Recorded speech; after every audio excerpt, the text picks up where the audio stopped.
And we want to welcome once again Miss DeDe McGuire. DeDe in the morning. Hey, hello. K104 here in Dallas. And, you know, of course, you are on the radio every morning. You're very used to this sort of talk show format. You're kind of rocking the TV thing, girl. Really? Yes. Yes. Well, shout out to everybody who listens in the morning and to my crew. I got to say hello to them because they said I've got to say hello to Lady Jade, who just got engaged. Yes, she did. I'm in the club, too. We're in the same club. Are you engaged? Yeah. Engaged. Oh, congratulations. So you're having fun planning the wedding? Not yet. We're not. We're probably not going to happen until 2015. We're planning far out. Oh. How's my boy White Gary doing? White Gary. Hi, White Gary. He loves the show and he loves Susie.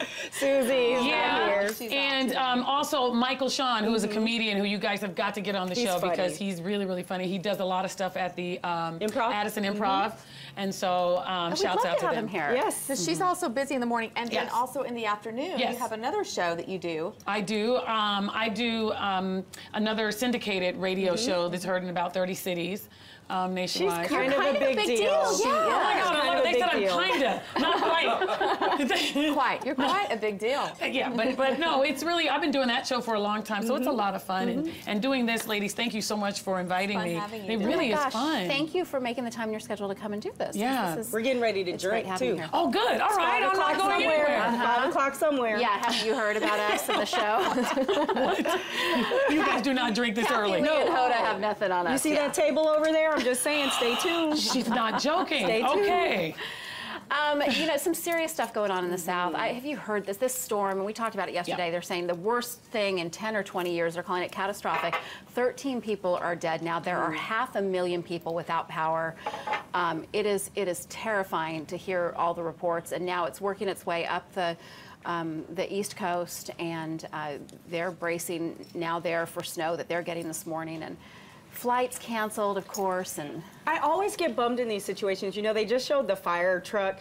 Stay home, because if you go out, then our first responders have to come save you, and then you're putting them at risk. It happened to our firefighter here. The people in North Carolina, South Carolina, did you not learn anything from Atlanta a couple weeks ago? Stay home. You know, I don't get it. Stay home. Either. Yeah. I'll be glad when this weather ends, though. I really will. And did they say, or did I see something the other day, that it was number 9 in terms of the coldest winter or something like that? And I'm going, okay, can we just stop? Did Puxatawny fail? Did he see a shadow? He did. No. 6 more weeks. 6 more weeks of winter. I blame it on that damn groundhog. I know, right? You know, it's warm in Sochi, though. They're dealing with slushy slopes, which is a big problem for the competitors there. But it did not stop the U.S. women's team slope style. They sweeped it with the medals, and good for them. So, you know, we're doing some great things over there. You know what?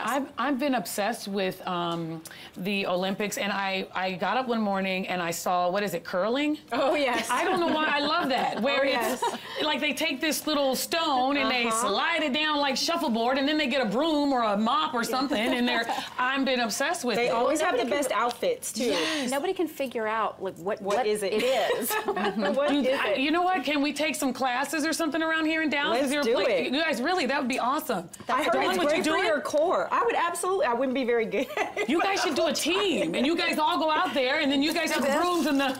I don't understand how that thing moves when you're just doing this. Stuart is telling me in my ear that there's actually a curling club, a DFW there curling you go. club. We need to go out there and they can teach us what the sport is all about. That'd be fun. They got a website and everything. Right there.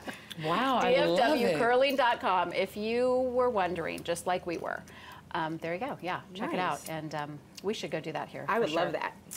Did y'all hear about Target? Yes. Okay, we had them on earlier. This has been going on since the holidays, and I read online this morning that the hackers were able to pick up the mass amount of emails and data from a heating company in Pennsylvania. I had to say that slowly because it really just blows my mind. It was a third-party vendor, a heating and cooling company. Exactly. And my question is, and it was one person in that company that clicked on one email that ended up being the virus. But I want to know why a heating and air conditioning company has access to all of that Target's That's what I information. asked this morning, and makes me crazy. wonder. I mean, are they kind of a like undercover operation? Is that what this is? Well, if they were, then I mean, don't be a heating and cooling company. Be like an IT support company, or like a, you know. Well, maybe it, you know, kind of throws them off and keeps them undercover like that. But didn't Target now, I believe, didn't they do something where they're saying anybody who thinks they were hacked, that you now can get a free credit report? Is that right? Yeah, correct. It's something, yeah. So you might as well. You got to start monitoring. And it's a pain in the butt. I had to get that new card and too. had to reset everything. It's awful. They're making it right, but it is kind of crazy. Just know it's one guy clicking on an email. Well, like Susie kept saying, I want to know where it's coming from. Well, I think we're getting to the bottom of it.